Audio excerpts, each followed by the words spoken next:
All right, Tyler, you got me, man? Yes, sir. I got you. All right, good deal. All right. So are we not rolling on YouTube, Chandler?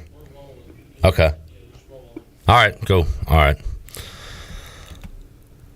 Well, let's head out to the Pirate Radio Live line and talk to former ECU wide receiver Tyler Snead, who joins us here today.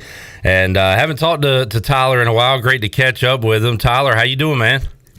Good, man. Appreciate you guys having me on. Absolutely. Great to talk with you again. Had you on all season long a few seasons ago, which was a lot of fun. So we'll catch up with what you're doing now. And right now doing big things in the CFL, coming off, I guess, your best game as a pro, right, Tyler? Tell us about it.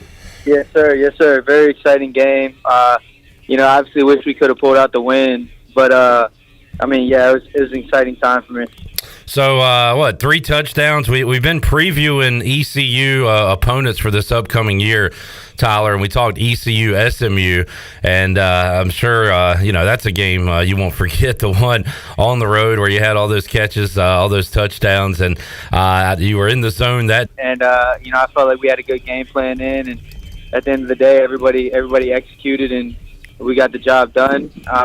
It felt good going in. I felt good throughout, and your confidence builds as you keep going and you get it going. So, well, Tyler, let's go from when you left ECU to where you are now. And man, we were watching you preseason and following camp and seeing plays that you made with the Steelers. So let's talk about that time and what went right for you there, what went wrong, and where you've gone from there. But how about your time there in Pittsburgh?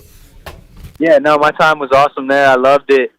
Just getting that opportunity to compete with those guys at a professional level. I got to make a bunch of friends while I was doing it. But, I felt like I did good in Pittsburgh. I put a lot of good stuff on tape. Unfortunately, whenever they let me go, no other team picked me up or anything. So I was still working out just back at the house, just trying to figure it all out. And I got a call from Montreal, and they sent a contract over. They wanted to sign me, and so I ended up doing that. I had to wait a while until I came up here because their season, they started their camp in May, and then they start a little bit earlier than everybody else. So I had to wait a little bit. I was still working out, and then, the time came. I went up here for camp, and here we are now. Every week, Tyler, we talk to ECU Hall of Fame quarterback Marcus Crandall, who was a Grey Cup champion up there, and there's a lot of Pirates who have had success north of the border. So, how often do you run into the? Good amount. There's a quarterback, Dominique Davis. He plays for the BC Lions. Yeah, but he was in Montreal last year, a couple years ago. So we played them 2 weeks ago. I got to talk with him. Cool. Then DB. Deshaun Amos, he played Toronto, so I just got to play against him. And that was pretty cool.